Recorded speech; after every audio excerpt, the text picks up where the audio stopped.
Today I want to share with you how to make homemade granola bars, and it's an easy one-bowl recipe. It's got simple ingredients and it's better than anything you can find at the grocery store.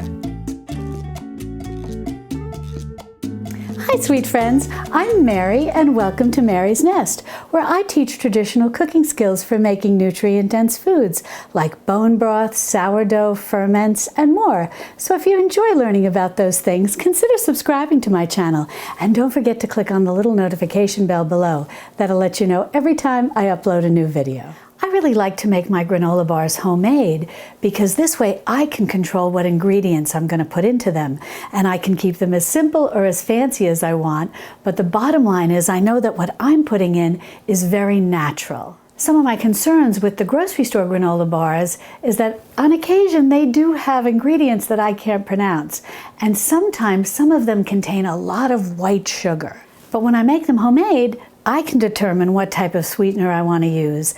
And the other thing I like is that this particular recipe is very easy and very flexible. You can add in basically anything you want in terms of the mix-ins. Now today, I'm going to use peanuts and currants, but you could put coconut, you could put dried cherries, you could put dried cranberries, raisins, any kind of nut, any kind of seed. It's really very flexible, and that's what's so great about them, because when you make them at home, you determine what you want to add in. Now all you're going to need to start with is 2½ cups of old-fashioned oats. You want to make sure you buy the old-fashioned and not the instant or the quick cook, because the instant or the quick oats can't hold up to baking in a granola bar. They'd become somewhat mushy and the granola bars would fall apart and they wouldn't stay together. You really need the consistency of the old-fashioned oats. So you're going to need 2½ cups of the old-fashioned oats, and then you're going to need 2 tablespoons of some type of dry sweetener. So you can use maple sugar, you can use sucanat, which is the dried cane juice, and in a pinch you could use white sugar, but I would really try to find an alternative. And if you don't have the sucanat and you don't have the maple sugar, something that's kind of fun to try is date sugar. And basically it's just dates that have been ground up into a powder. And it looks very similar to sucanat. And if you like dates, it has the flavor of dates. And so that's another type of sugar you could use. But you want some type of dry sugar. And so this is just 2 tablespoons, and we're just going to go ahead and sprinkle that right in there. Then the next thing is you need 1.5 cups of some type of mix-ins. And so I'm using 1 cup of peanuts and 1/2 cup of currants. So you need a total of 1.5 cups. And this I'm trying to do those sort of like those sweet and salty ones that you may have seen at the grocery store. Those are our favorite. And so I really like to use the peanuts. So I've got 1 cup here and 1/2 cup of the currants. But again, you could use anything. You could use all currants. You could use all dried cherries. You could all dried cranberries. You could use all peanuts. You could mix and match. You could use coconut. It's really your choice. But all you need to do is to make sure that you have 1.5 cups. So now all I'm going to do is just mix this up to get everything spread around. And that's it. That couldn't be easier. Next, you're going to need 1/3 cup of coconut oil, 1/3 cup of liquid honey, a pourable honey, you don't want a thick honey, and a teaspoon of vanilla extract. Now, regarding the honey, you can also use maple syrup, but I find honey works the best in this recipe. Now what I've done here is take my coconut oil, which was solid, in cooler kitchens and whatnot, it'll be more solid. And so, under 75 degrees. And so all I've done is put my 1/3 cup into this little pot and literally warmed it for no more than about 10 seconds on my stove on the lowest setting, and it quickly comes up turns into a liquid. So that's all you have to do. It's very easy. If your kitchen is very warm, your coconut oil may already be liquid. Then into this coconut oil, we're just going to go ahead and add in our pourable honey. And this is a nice honey. This is local honey from Austin here in the area where I live, Austin, Texas. And it's a wildflower honey. And again, any honey that you have works, just as long as it's a pourable honey. Now all you want to do is just mix the honey in with the coconut oil just to make sure it's well blended. Then you want to go ahead and add in your vanilla extract. And if you'd like to know how to make your own homemade vanilla extract, I have a video where I show you how to do that, and I'll link to it in the iCards. It's been something fun that's been fun to do with the price of vanilla extract getting so expensive. All you want to do is just give that a good stir, just so that everything's incorporated. And then all we do is just pour this over our oat, nut, and currant mixture. Now, you can jazz this up in any way you want with cinnamon, or you could add a teaspoon of cinnamon, or you could add some nutmeg, or you could add some cloves, or a mixture of any of that. But since I'm making these in the summer, I like to just leave them plain. In the cooler months, it's fun to add in those spices that are traditional, with the cooler weather, like cinnamon. But these are perfect for the sweet and salty. It's going to be great. And then all we do is just mix this up like this. This is such an easy recipe. And you just want to keep mixing it around to make sure that all the oats are moistened. Next, you want to get a baking pan. And this one that I have here, I'll lift out the parchment paper so you can see. This is 8 by 11.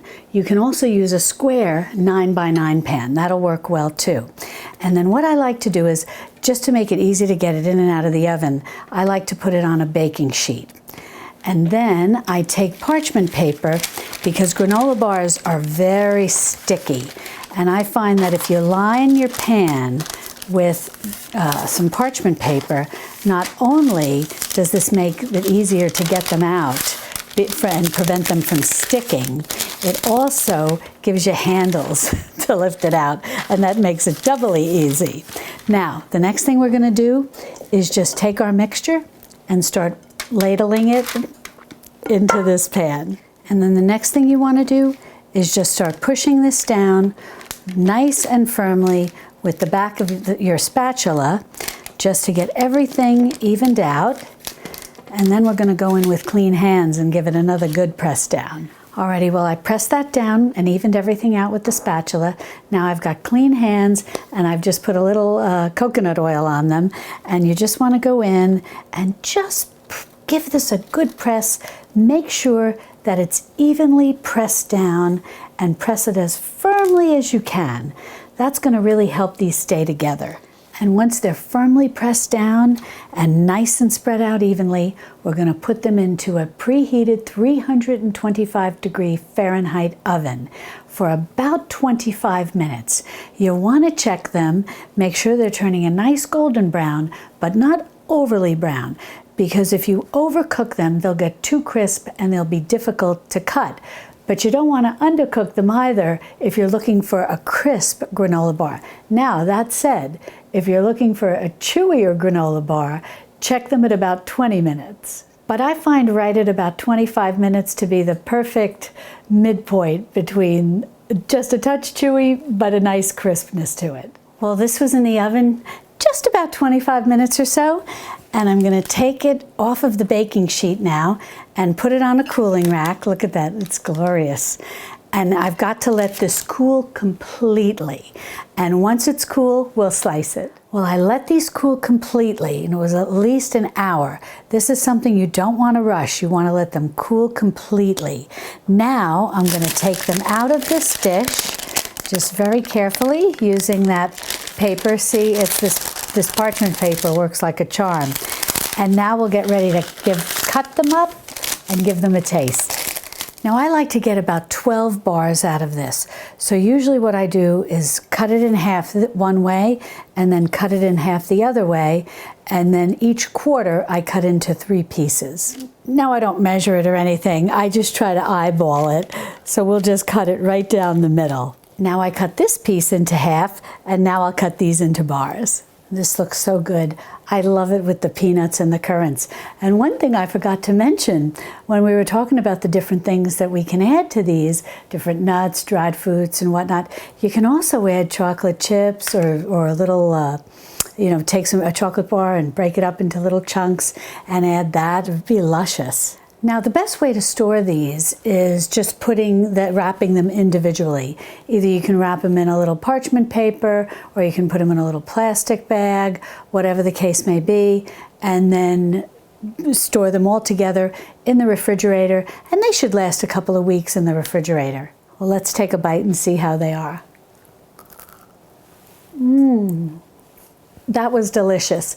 I had to cut the video and edit it because I was just chewing and enjoying it without saying anything. But it's so good. It's got the right amount of sweetness, the right amount of chew. It's just a little crunchy on top, but moist and chewy inside. It's just perfect. Well, I cut another bar from the other end, and I took a close-up picture so that you can see it up close to see exactly what it looks like and what the inside looks like. It's just delicious. Well, I hope you'll give these granola bars a try. They're really very tasty. And if you'd like to learn more about traditional cooking, be sure to subscribe to my channel.